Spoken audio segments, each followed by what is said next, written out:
बिस्मिल्लाहिर्रहमानिर्रहीम। नाज़रीन, मैं हूं जावेद बलोच और उम्मीद है आप लोग खैरियत से होंगे। आज बड़ा फैसला आया है सुप्रीम कोर्ट ऑफ पाकिस्तान का। एक ऐसा फैसला जिसको सुनने के लिए न सिर्फ सियासतदान जो है वो इंतज़ार कर रहे थे, बल्कि पूरी पाकिस्तान की जो मशीनरी है वो इस फैसले को सुनने की मुंतज़िर थी। तमाम सियासी जमातें जो हैं इस हवाले से मुंतज़िर थी कि supreme court practice and procedure act के मुतल्लिक जो है वो फैसला क्या आता है। ये कानून वो था नाज़रीन, जिसे साबिक हुकूमत ने बनाया था, और इस कानून को सुप्रीम कोर्ट के साबिक जस्टिस उमर ता बंदयाल साहब ने एक लार्जर बेंच में ये फैसला दिया था और उसे एक कलअदम करार दे दिया था। यानी पार्लियामेंट की तरफ से जो कानून साजी की गई थी उसे एक कलअदम करार दे दिया गया था। अब ये मामला जो है वो जब मौजूदा चीफ जस्टिस काजी फाइसा साहब ने अपने ओहदे का चार्ज संभाला, तो उसके बाद एक फुल कोर्ट बेंच तश्कील दिया गया और ये मामला ये supreme court and practice and procedure act का जो मामला है उस फुल कोर्ट बेंच में लाया गया। उसको जो है उसकी समाअत होगी और 5 समाअतें जो हैं इस केस की हुई। 5 समाअतों के दौरान लाइव कवरेज जो है वो की गई। यानी कोई बात जो है वो छुपाई नहीं गई, कोई बात जो है वो ऐसी नहीं रखी गई कि जिससे पब्लिक जो है वो आगाह ना हो, जिससे मीडिया आगाह ना हो, जिससे दुनिया आगाह ना हो। लिहाजा इन 5 समाअतों के दौरान पाकिस्तान टेलीविज़न पर बराह रास्त जो है वो नशियात अवाम को दिखाई गई। कैसे ये कानून इस कानून से मुतल्लिक जो है वो समाअत हो रही है, जज साहबान क्या रिमार्क्स दे रहे हैं, वकील जो है वो क्या दलाइल दे रहे हैं।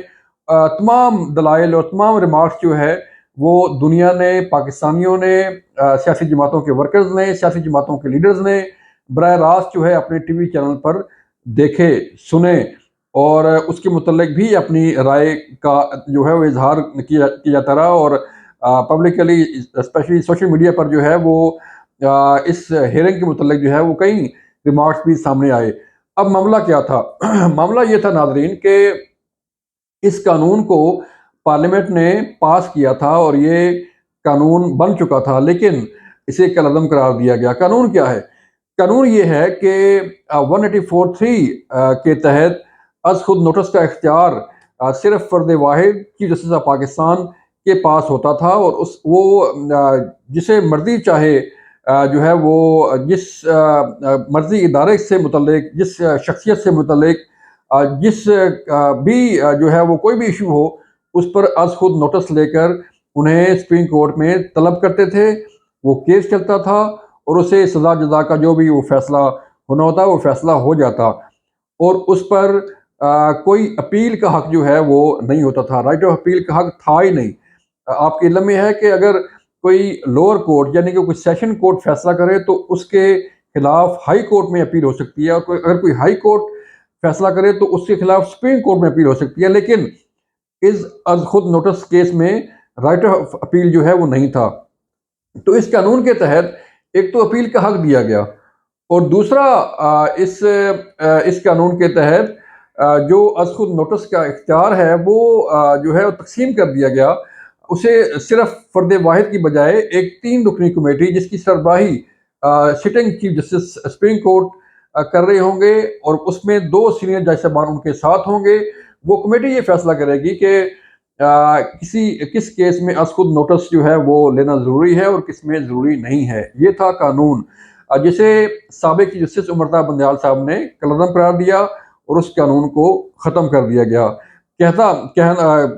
आइन के मुताबिक, और कहा भी जाता है कि पार्लियामेंट जो है वो वाहिद सुप्रीम इदारा है जो कानून साजी करती है और कानून बना के मुल्क में एक इन्वायरमेंट जो है वो फराहम करती है कि उन पर अमल दरामद किया जाए। लेकिन इस कानून को अदलिया की आज़ादी से जो है वो जोड़ा गया। इस कानून को किससे मुतल्लिक कहा गया कि ये अदलिया की आज़ादी पर हमला है, लिहाजा ये कानून आगे नहीं चल सकता और उसे कलअदम करार दिया गया।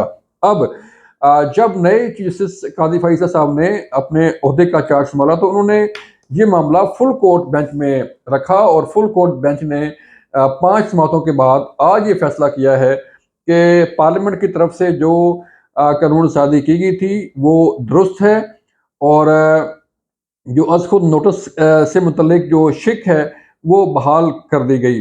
اب معاملہ جو ہے وہ صرف چیف جسٹس پاکستان کے پاس نہیں ہوگا، بلکہ 3 رکنی کمیٹی جو ہے فیصلہ کرے گی کہ کس کیس میں از خود نوٹس لینا ہے اور کس کیس میں نہیں لینا۔ 10/5 سے جو ہے وہ یہ فیصلہ آیا ہے۔ 15 جج صاحبان اس فل کورٹ بینچ میں موجود رہے تمام سماعتوں کے دوران، اور ان 5 جج صاحبان نے اپنا ایک اختلافی نوٹ بھی اس فیصلے میں شامل کیا ہے، اور 10 جج صاحبان ایسے تھے جنہوں نے اس قانون کو بحال کر دیا ہے، اور یہ قانون جو ہے اب اپنی اصل شکل میں بحال ہو گیا ہے۔ اب معاملہ آتا ہے رائٹ آف اپیل کا۔ ایک تو فیصلہ 10/5 سے جو ہے وہ کر لیا گیا، قانون بحال ہو گیا، لیکن اس میں ایک شک تھی کہ پارلیمنٹ نے یہ ایک شک رکھی تھی کہ جو ماضی میں فیصلے ہوئے ہیں اس قانون کے تحت، انہیں ان شخصیات کو ان شخصیات کو ون ٹائم پرمیشن دی جائے کہ وہ اس فیصلے کے خلاف اپیل دائر کر سکیں، لیکن 7/8 سے اس شک کو بھی جو ہے وہ نہیں تسلیم کیا گیا، اور یہ کہا گیا کہ رائٹ آف اپیل جو ہے وہ صرف اسی صورت ہوگا جب یہ اگلے یعنی کہ آئندہ کے لیے مستقبل کے لیے جو فیصلے ہوں گے اس قانون کے تحت، اس میں رائٹ آف اپیل جو ہے وہ دیا جاتا ہے۔ جو ماضی میں فیصلے ہو چکے ہیں وہ ماضی کا حصہ ہو چکے ہیں، لہذا اس پہ اپیل کا حق نہیں مل سکتا۔ تو یوں یہ شک جو ہے وہ 7/8 سے تسلیم نہیں کی گئی۔ اب جو ماضی کے قصے ہیں وہ ماضی کا قصہ رہیں گے۔ امین کے آپ کے علم میں ہے کہ نواز شریف کا پاناما کیس میں جو فیصلہ تھا، اس میں انہیں اگر اس فیصلے کو ابھی تفصیلی فیصلہ آئے گا اس میں کیا لکھا ہوا آتا ہے، لیکن جو موجودہ صورتحال نظر آ رہی ہے اس کے تحت یہ لگ رہا ہے کہ نواز شریف کو اپیل کا حق نہیں دیا جائے گا۔ اسی طرح جو باقی سیاستدان جو ڈسکوالیفائی ہوئے تھے انہیں بھی یہ اپیل کا حق نہیں ملے گا، لیکن جو پارلیمنٹ کی طرف سے قانون سازی کی گئی تھی اسے درست قرار دیا گیا، اور یہ فیصلہ جو ہے آج 5 سماعتوں کے بعد اناؤنس کر دیا گیا ہے۔